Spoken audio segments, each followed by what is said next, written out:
বিএনপির অঙ্গ সংগঠন জাতীয়তাবাদী যুবদল, স্বেচ্ছাসেবক দল ও ছাত্রদলের উদ্যোগে বগুড়ায় এই তারুণ্যের সমাবেশের আয়োজন করে রংপুর ও রাজশাহীর নেতাকর্মীরা।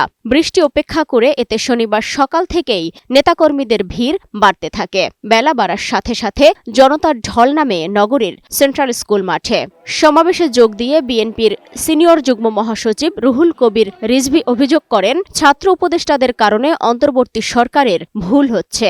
নাতির বয়সী অনেক অ্যাডভাইজার করার কারণে কিছু কিছু তার ভুল হচ্ছে এবং এই ভুলটা আসলে শোধরানো দরকার।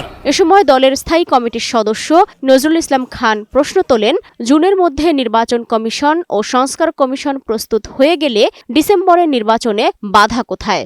জনগণের ক্ষমতা তাদের কাছে ফিরিয়ে দেওয়ারও আহ্বান জানান তিনি। যারা বলেন ডিসেম্বরের পরে হবে নির্বাচন, তারা বলেন, যুক্তি দিয়ে বলেন কেন ডিসেম্বরের পরে সময় দরকার আপনাদের? কোন দল এখনো সংগঠিত হয় নাই, তারা সংগঠিত হওয়ার জন্য সময় দরকার। কোন দল অন্যদের সঙ্গে ঐক্য করার চেষ্টা করছে, তাদের ঐক্য করার জন্য সময় দরকার। এই সময় দেওয়ার জন্য আমরা নির্বাচন অপেক্ষা করব না, এটা উচিত হবে। জনগণ এই কারণে সময় দিতে রাজি না। রাজনৈতিক ঐক্য গড়ার নামে সময় ক্ষেপণ করে নির্বাচন পেছালে জনগণ মেনে নেবে না বলেও জানান বিএনপি নেতারা।